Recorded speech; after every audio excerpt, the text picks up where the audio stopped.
Hey, mighty Rough Riders, it's Mr. Shallert, your reading/testing nerd. And hard to believe, but this is our penultimate SBAC warm-up. Penultimate is a great word. It means the next to last of something, right? So this is our penultimate SBAC warm-up. Just like Monday will be the penultimate day before you start testing on Tuesday. And remember that on Thursday, you're going to do what's called the performance task, which is where you get to write an essay and go into depth and show your genius. Remember, you're going to be given 4 to 5 sources to read. Your essay might be argumentative, where you make a claim, or it might be explanatory, where you explain something. Don't stress, you're still going to use BDA. You're going to be pulling evidence from sources. And they're going to give you a criteria chart, which is really like a checklist of what to write. Like I said, you're going to BDA it just like we always do. And here is what we're talking about today. Let's jump over real quick. You have the item. You should have the item in front of you. It's on Schoology. This is what the essay actually setup looks like. You've got all your sources over here, right? There are 4 of them. Remember, you can always expand that if you want to read them a little easier. And then they're going to have the assignment where they tell you what your situation is. Then they're going to have the scoring guide, which is really like a checklist of what you have to do. And then they're going to have the Word document where you get to write. Now, the cool thing about this is it actually has spell check, and it has a lot of other things that Microsoft Word always has.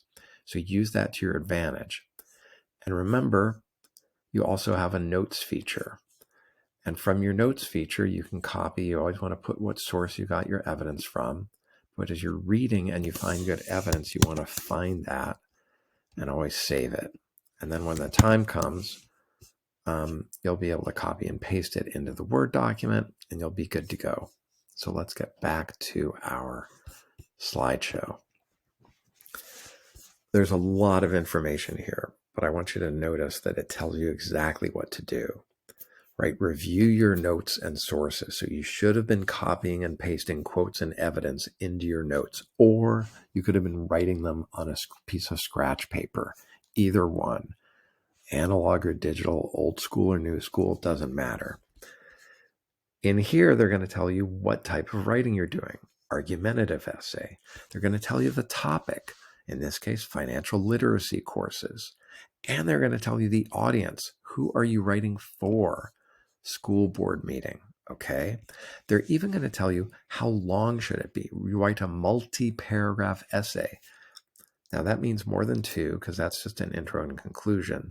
That's even more than 3. I'd say that's at least 4 paragraphs.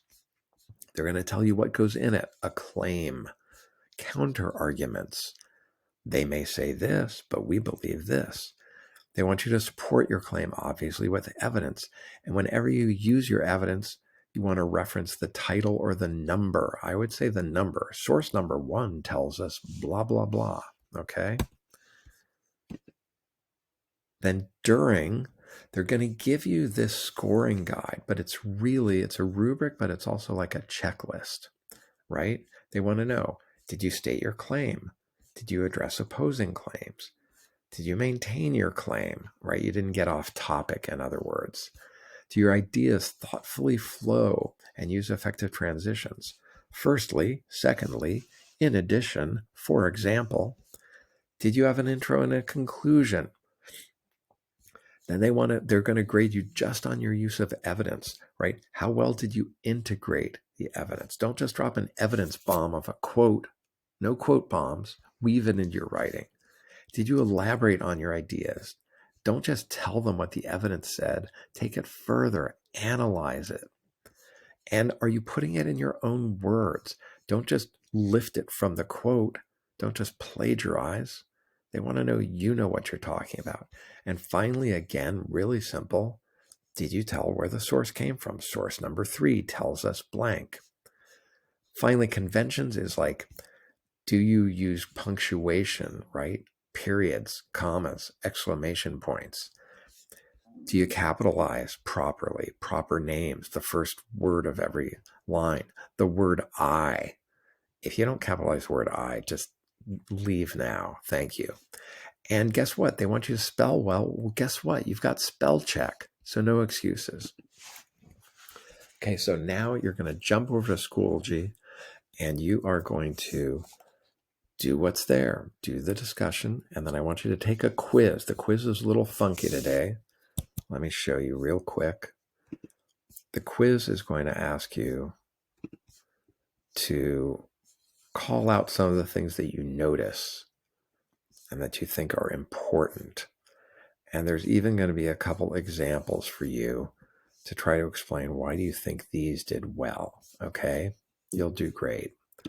I know testing is a challenge, and I think you're ready for it. I think you're a genius.